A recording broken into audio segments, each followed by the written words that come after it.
Welcome to the Small Business Made Simple podcast, brought to you by socialmediaandmarketing.com.au. Being in business is never easy, but it can be simple, or at least simpler. Join me, your host Jen Donovan, every week where we focus on marketing, social media, and working towards simplifying your business. You with me? Let's do this. Gonna dream it big, 'cause someone out there listening.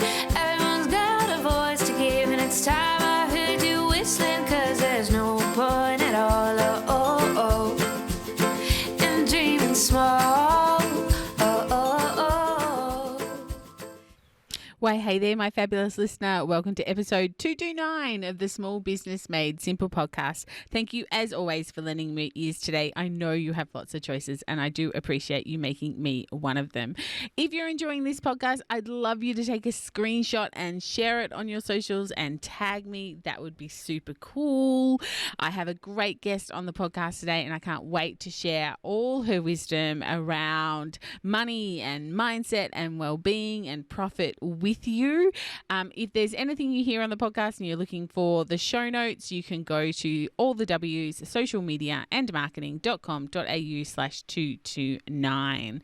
But before we get into hearing from the amazing Natalie J. Hall, did you listen into last week's episode? This was an episode where I pretty much talked about me, actually.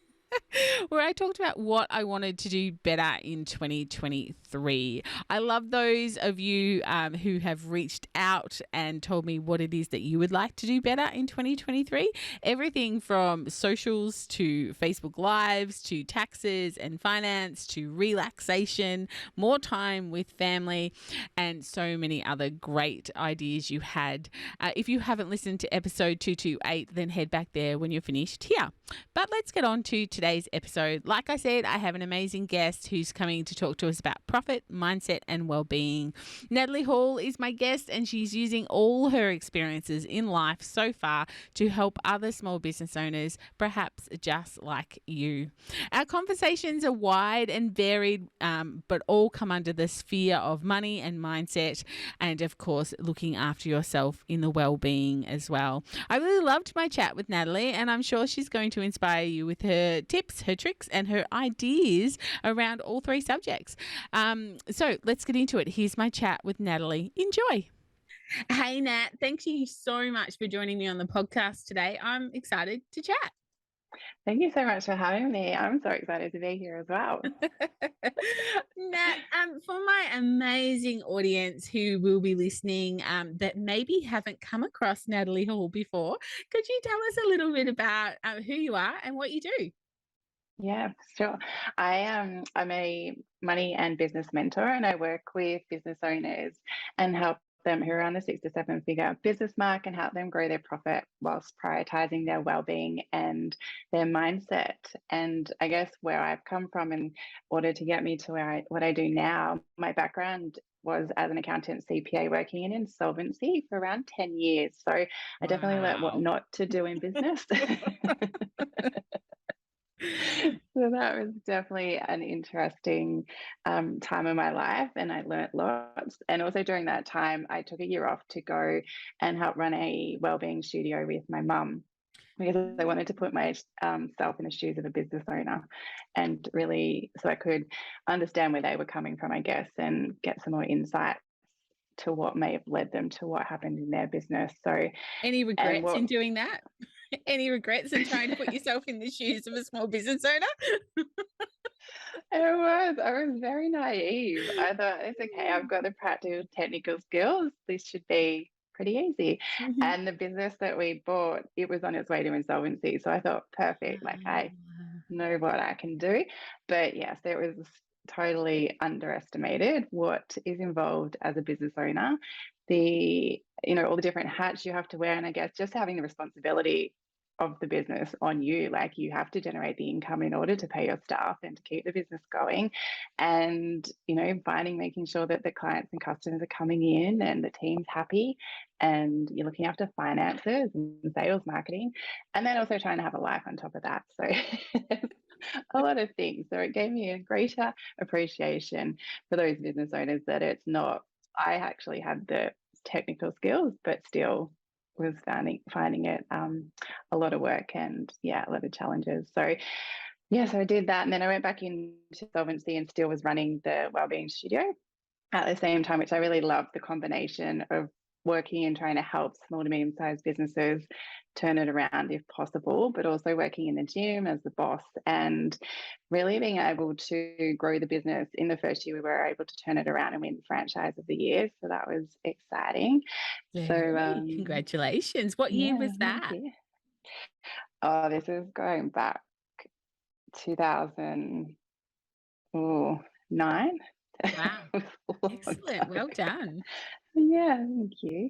So we did really well, and so it was just continuing to grow the business, but also working one-on-one with the women that were coming through, and it was obviously a focus on exercise and nutrition, but also working with them and helping them really step into their power and believe in themselves and have that confidence and self-worth, self-value, which is what I also really enjoyed doing. And so I continued in insolvency, but part of me always was like, I need to go, or I want to go into my own business, because in insolvency, a lot of the businesses aren't in a great state. And the common theme was they didn't have a grip on their finances, and they were generating really good incomes, but ran out of cash, and it could have been avoided. And so I was like, I need to be on the other side of this so that I can help businesses before they actually get to that point. And so that was always the dream. But I think when you're in corporate, you know, you can want to stay in your safety, your comfort zone. And there's all that, everything was, I knew everything. I was on track to be partner. Income was great. Life was going well. And so you sort of get stuck in that thinking, if I go start my own business, that's actually pretty scary. It's all unknown. And there's a lot of ego tied up with our titles and everything in the corporate world. So, but I ended up experiencing burnout, adrenal fatigue, anxiety, and that was the one thing that made me actually stop and go, okay, what do you actually want to do in your life? Because you really need to reevaluate things. So, so from that point, I decided, okay, I'm going to go start my own business. So then I went and did some consulting, freelancing as a COO, CFO, small to medium sized businesses, and then recently decided to move into the mentoring full time.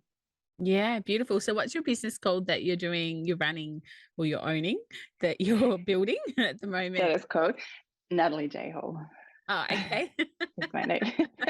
Quite simple. Your name. Yeah. Your name. Yeah, nice and simple. Yeah, that's quite the incredible journey. And I guess, as the small business owner who's listening to this at the moment, I guess the biggest thing that I want them to do right now is take a bow. Like just what you have said, it really is tough.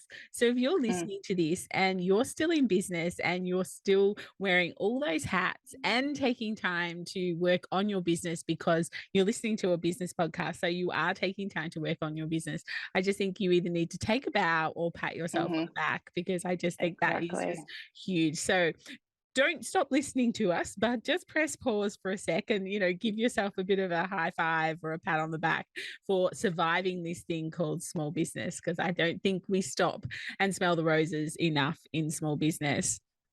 But one of the things you said, Nat, just before was, which I know, as a podcaster, I'm pretty lucky. I get to have pre and post conversations. So, I think they're pretty awesome. But you've mentioned this term a couple of times, and I guess we'll explore it as we go on today. But it was about being a good business that just ran out of cash. So I've been in small business for a long time, from, a law business to a retail shop to now a coaching and an online marketplace business. So I've managed over the time to be able to read my businesses and know when the strap cashing parts are coming and do something about them long before we get there. But I see it, even through my marketing business, people coming to me that they have got great business models, but their cash is what is holding them back. And I know that you've mentioned in one of our conversations previously about making some time of having a weekly money date and sort of having that monthly planning. So can we chat a little bit more about that? With the premise, of course, that we are speaking to a small business owner who's already really busy. So how do we plan that into our week and into our month? Yeah, definitely. I think it's so important to do this because if you think of a car, it's got the dashboard and it's got the petrol gauge and it's speedometer. It tells us how fast we're going and all the other things. And, if we're going to run out of petrol, if we're going to get a ticket because we're going too fast, if whatever's going on, the same goes with your financials. So, your financial statements are so important, your profit and loss, cash flow statement, and your balance sheet. And the great thing is that you don't have to prepare these, they're all done for you in your accounting software program if you have one. So, it's really just a matter of printing it off. But what this does is by reviewing each month your numbers and each week, is it does save you a lot of time down the track and a lot of money because, as you said, if we're not regularly checking in on our numbers, we could be spending money that we don't have, or maybe we're not going after decisions or investments that we want because we're worried we don't know where we stand financially. So, having a monthly and a monthly planning day is really a big game changer. As for the timing, so I, for my weekly money date, will do that every Friday. Friday's a fun day for me. So I do Finance Friday. And once you have everything set up, it's really a quick 15-minute check in. 15 minutes, like it doesn't have to be a huge time spent. It's really just checking, especially the weekly one. You don't have to spend a lot of time. It's really just looking at what happened during that week and making sure that you're right for the next week ahead. So, some of the numbers that I look at are what was the revenue and expenses that happened that week. I also look at the cash that came in and the cash that went out because they can be different to our revenue and expenses. Bank account balances is always something you want to check. And also looking at cash that I might have transferred over to separate accounts for tax or super and make sure that they're aligned. And also checking invoices. A lot of businesses can be a little bit of slack, but they don't chase their invoice. They either don't issue invoices regularly or they're not chasing invoices if payment is outstanding. And if you don't keep on top of it, it's going to take you a lot longer and be a lot harder to get that money to come back in. So having a really good plan, and if you check in weekly, okay, what invoices need to be issued that weren't, get them out. What is maybe outstanding, send a reminder to that so you can collect it as soon as possible. Yeah, so Monday afternoons is my finance time, and I have a very big love-hate relationship with Monday afternoons, and I have to admit, if anyone says, "Oh, you got time Monday afternoon?" Oh, I do. Oh, I really do. Where I really don't. And I book time over it every now and then I give myself a bit of a lecture about doing that because Yeah. and I literally make an appointment with myself to go in. We use a program called Zero, which I'm sure that Yeah. most business owners are aware of. I'm not saying it's better or worse than any other program that someone might be listening and uses, but that's the program that we use. And I go in there on Mondays and go through it. But I've also, I guess, one of the pieces of advice that I was given many moons ago and that I do pass on to people is because people sometimes don't know how to read those reports. Like you rattled off, the profit and loss, the balance sheet, things like that. And people sort of say to me, but I don't know how to read that.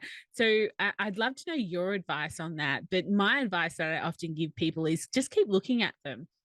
Because if you Mm. print out one this month and then you print out another one next month and you compare the two, you actually learn as you compare because you'll be like, oh, why is that figure so different? And it'll create the curiosity that you need. But if you just never print them off or you never look at them, then you are probably finding it hard to know what you should look at and what you shouldn't look at.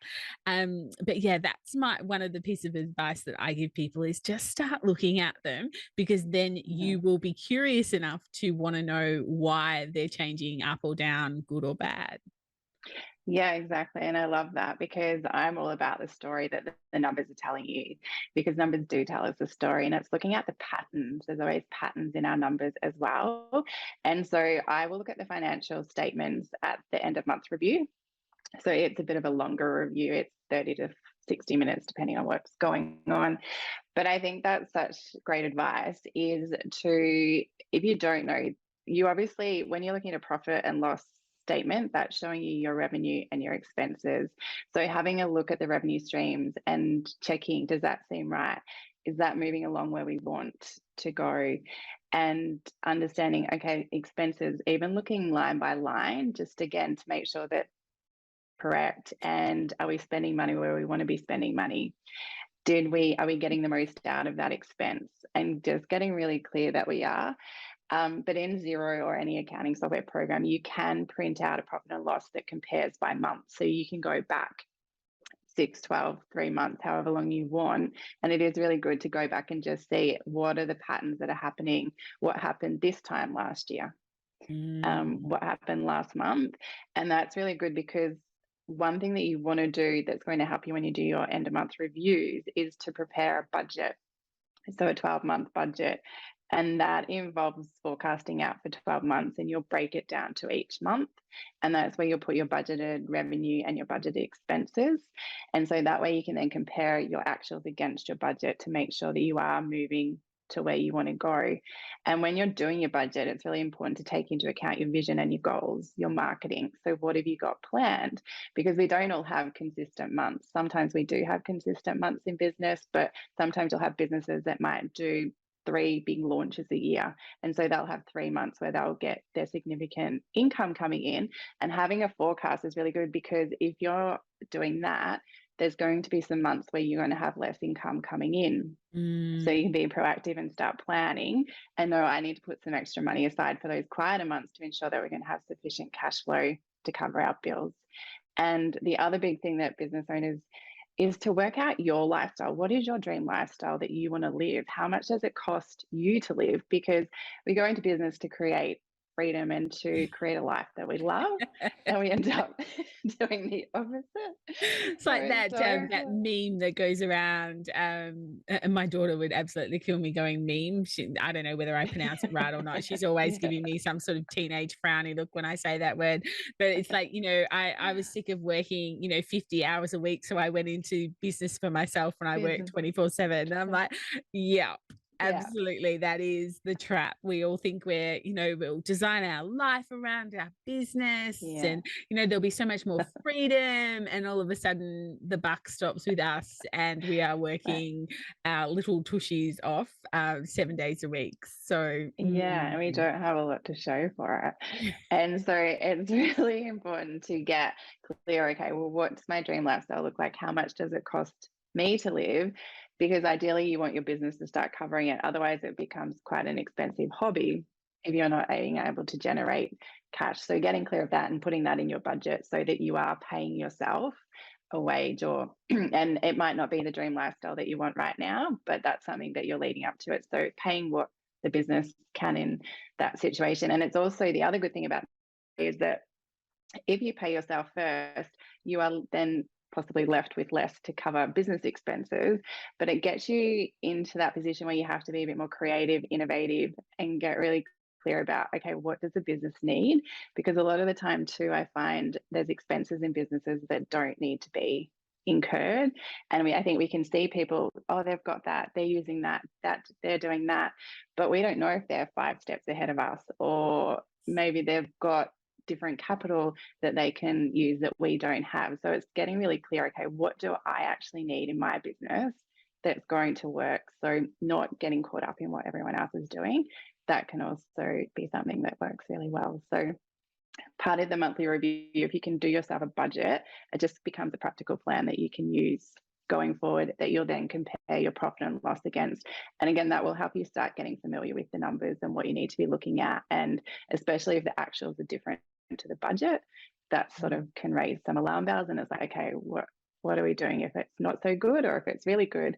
Amazing. Where can we capitalize? What can we do to keep growing and moving forward? Yeah, I love so much about what you've just said.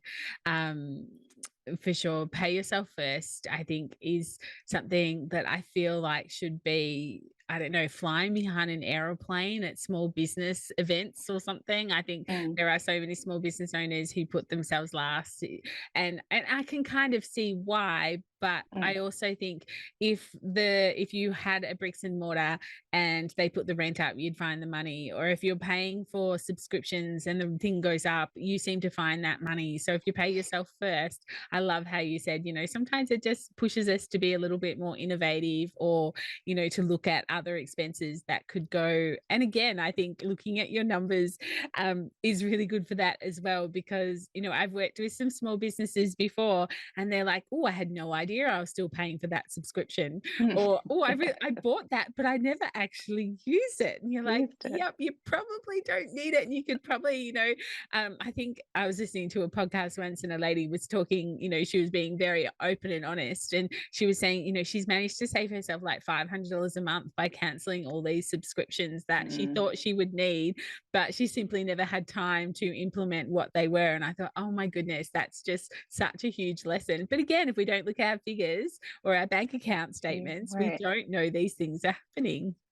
Exactly. And that's what happens. And to do it monthly and to do your weekly so that it doesn't mean the monthly one turns into a huge one.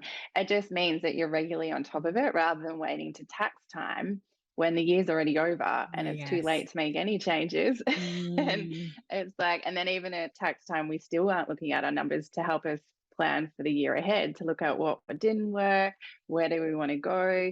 mhm, And because even from a revenue, you can have different revenue streams, and you might think one's really profitable, but it actually costs you more to do than it is that you're actually generating. And so, you know, there's times where that surprised people. And then there's other ones that they didn't think that are actually have the biggest profit margin. So it's mhm, just being really understanding of what's the numbers? Do I need to cut back? How can I get more effective and efficient in certain areas to increase those margins? But if we're not looking at our numbers, we just don't know. And the other mm. big thing is obviously the cash flow Yeah. is what you want to be checking in at both of those times as well, because cash is king in business. And I learned from working in insolvency that if you run That is out, true. It's the just worst not case something people scenario. say. No, like these were hundreds and hundreds of businesses that, you know, had successful businesses generating income, ran out of cash and lost everything. And, you know, it's just heartbreaking time and time again when if people had just taken the time to do it. And obviously there's things like fear and mindset come into it as well. And I think we can also get caught up in, we have a bookkeeper and we have an accountant in place. So we think, okay, the finances are taken care of. I don't need to do anything. I've engaged people to do it. And having an accountant bookkeeper for your team is amazing.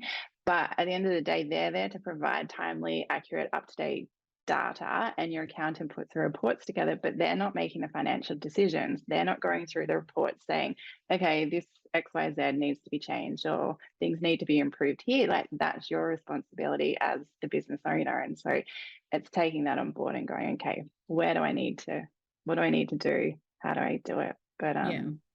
yeah. Yeah. Okay. So for anyone listening that we have now overwhelmed with the thought of numbers, let's flick the switch a little bit and talk a little bit about, you know, at the start you were talking about, you know, you talk numbers, but you know, one of the priorities for you is around that mindset and that well-being. So can you talk to us a little bit about different practices or tips or tricks you could give people as far as that well-being and that mindset goes?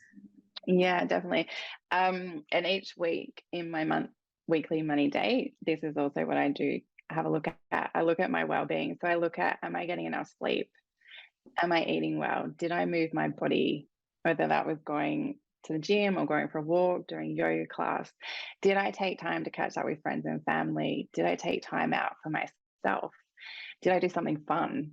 I think it's really important to do a Mm. weekly check in because as business owners, we can get so caught up and consumed by our business that we forget to have a life and we forget to look after ourselves. And we are our business's most important asset. And so if we're in grave, we're not operating as our best self, we're definitely not showing up as our best self in our business, and we're not making the best decisions, financial decisions for our business that we could be if we were coming from a place where we did feel really good and we were looking after our well-being. So I think it is so important. And to help me with it, I do a morning routine. And you know, I know that everyone has different amounts of time in the morning that they can spend doing that. So we don't get an hour that we can do our journaling, meditating, exercise, and all those things. So it's just taking whatever time you can get, whether it's 5 minutes, just doing a quick meditation, journaling, going and sitting on a couch by yourself and having a cup of tea or coffee, just taking that extra 5 minutes to just give yourself something, give yourself some time. And then trying to get strict at nighttime, which is always a work in progress for myself, and turning the computer off at a certain time and trying to put my phone down and just winding down and lay out is something really good. But yeah, I think checking on those before is really important. And then from a mindset perspective, I also check in and I have a look at how I've gone and decisions I've made, just to make sure I am coming from that abundant mindset, that I'm not coming from that scarcity, that lack feeling, which can also impact the decisions that you're making and holding you back from, maybe taking a calculated risk in your business. Can you give us Or an example of something like that, just for the audience who perhaps might be thinking, what do you mean by abundant mindset versus non-abundant? scarcity. Yeah, scarcity mindset. So when we're in a scarcity mindset, we're coming from a place of lack. So there's two ways this can kind of play out. So you can either be someone who wants to keep all your money and you don't want to spend it. So you're not making investments in your business, or you might be not doing certain things, putting yourself out there because you are just so afraid that if you do, you'll either make a mistake with the decision and that's going to cause a financial impact in your business, or you just don't want to let the money go because you just are so afraid of not having it. Or the other one will be you just spend it because you're so worried that you won't have money, that as soon as you get money, you get rid of it. So you'll go spend it on things that probably aren't in the best interest of the business or yourself. Whereas if you come from an abundance mindset, it's more so that the money's coming in. You're not so restricted or tight. It's much more of an expansive feeling, and you're going to have that confidence in yourself to make those financial decisions and take those calculated risks, because deep down, if something doesn't go to plan or it doesn't happen, it's going to be okay because I've got everything I need within me to get back up and go and do what I need to do to rectify the situation or change plans or change whatever. So yeah, they're the two situations you can tend to find yourself in. Yeah. Thank you for clearing that up. So do you have any particular apps or anything like that you use, to help wind down, or I don't know, to take better care of yourself? Do you have anything like that? Any resources that you would like to share? Yeah, I love the Insight Timer. I think that's what it's called. And so that's a meditation app. So it's really good. It's got hundreds of different meditations, different times. So you can do 5, 10 minutes up to an hour.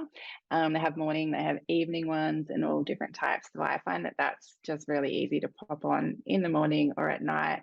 Even when I go to sleep, I sometimes just have one of the meditations going. So yeah, I find that one really, really helpful. Yeah, right. I downloaded the Calm app, Yeah. and I did actually pay for the Calm app as well, because I've just sort of been having a little bit of anxiety hopping onto aeroplanes lately. So that's my thing with that, sitting in the airport and just trying to use that. But someone did mention that on Spotify they have, how you have white noise music. Well, this was pink noise music, and apparently it's more productive if we're listening to pink noise rather than white noise. I haven't tested it myself, but that was a recommendation that someone said, to jump onto Spotify and have pink noise running in the background as you're trying to work, as opposed to white noise. So I was like, oh, that's very interesting. Yeah, anyway. Yeah, I'm gonna go check that out. I haven't heard of that. I think I've got the color right. I'm pretty sure it was pink noise. I probably should have Googled that or looked up. There's one you have with children. Is that the red? Is it the light? Yeah. I've got little nieces, and there's I bought one of them a diffuser, and it had the different noises, but I think different lights as well. Yeah, right. So they make all the good things for the kids, don't they? I know. Very spoiled. No, this has been such a great conversation. Thank you so much for sharing your wisdom around numbers and well-being and mindset with us. Is there anything that we haven't chatted about that you wanted to speak about today before we wrap up? Or any last moment, last thoughts? Yeah, no, I think it's just, I appreciate that it can be if you're not a numbers person and you're not, don't have first relationships with money, that it can be quite daunting and, really uncomfortable just to begin. But I really do urge you to take responsibility for your numbers because, as a business owner, you have amazing businesses, you love what you do, and you're so passionate about it. And so I think it just comes back to then respecting yourself enough, valuing yourself, knowing your worth and knowing your value that you actually want to go and look after your numbers and take charge of those finances and make sure that you're creating a business you love, but also setting yourself up to have the lifestyle you want too, because it's not just now, but it's looking after your future self as well. So I think that's really, really important because we can get so caught up in the now, and especially when Mm. business is really, really busy. But we also have our future self that we need to be making sure that we are taking care of. So just making sure you are paying yourself and you're starting to try and put some money away for super if you don't have to, if you're not paying yourself a wage, but just making those contributions, whatever amount is going to work, but just get in that habit of doing it. And, if you don't know where to start, if you don't have any idea about the numbers, then reach out. I'm more than happy to have a discovery call with you to go through and help you get started on where you need to start. If you've got an accountant or a bookkeeper, reach out to them too. Like, don't be afraid to ask for help. I think especially if you are having success in your business, that can make it even more scary to say, actually, my books and my finances are a bit of a mess, and it's not maybe painting the same picture as what the results are at the front.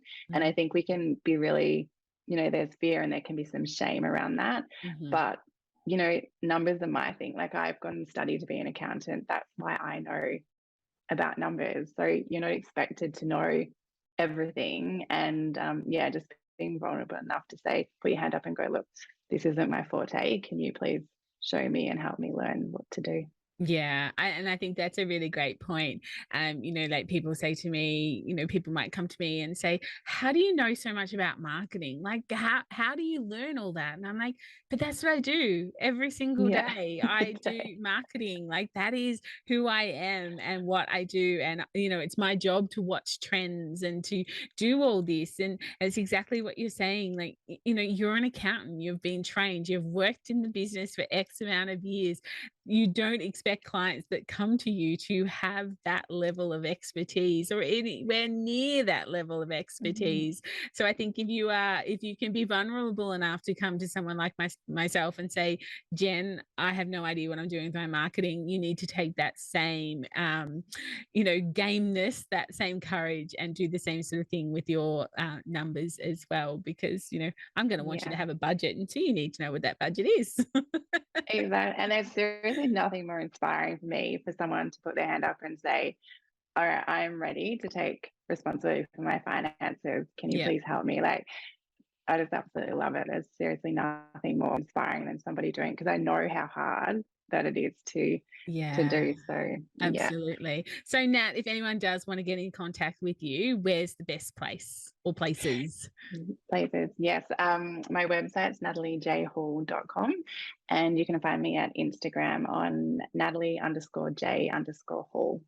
Beautiful. Thank you. I will have those links in the show notes, of course. Thank you. Nat, this has been so good. Thank you so much for reaching out, and thank you so much for coming on the podcast and sharing.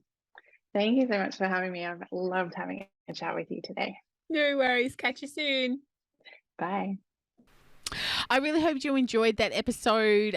It has you perhaps money inspired for 2023. It's early in February, so hopefully it's great timing for you as the cogs in your wheel really start to turn as we head into some really exciting places in 2023. Thank you, of course, for joining me for this particular episode. You can find all the links, and you can find the links to Natalie in the show notes at socialmediaandmarketing.com.au/229. If you've got questions, then get in touch. much, you can head into my Facebook group, Like-Minded Business Owners, or of course you can just reach out through DM, through email, etc., etc. If you love this episode though, one last thing before you go, I would really love for you to take some time out of your day and leave me a rating and a review if where you are listening to this podcast offers that sort of thing for us podcasters. It's a real goal of mine this year to spread the word even further of this podcast and help my amazing guests get out there as well to help other small business owners in areas of expertise that I don't have. And leaving a review for this episode or for the podcast in general will really help that. So thank you so very much. I will, of course, see you back here for episode 230 next week. But in the meantime, let's hang out on social and get social on social. You can find me on Instagram, Facebook, and of course, LinkedIn.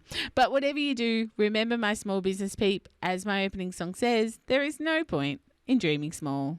No time like the present. Tell it like you feel it, say it proud, be true, and let us see you for the star that you are. No point in dreaming small. I would like to acknowledge the traditional custodians of the land, the Yorta Yorta people, on which I record this podcast and conduct my business today, and pay my respects to their elders, past and present. I extend this respect to the Aboriginal and Torres Strait Islander people here with us today as well.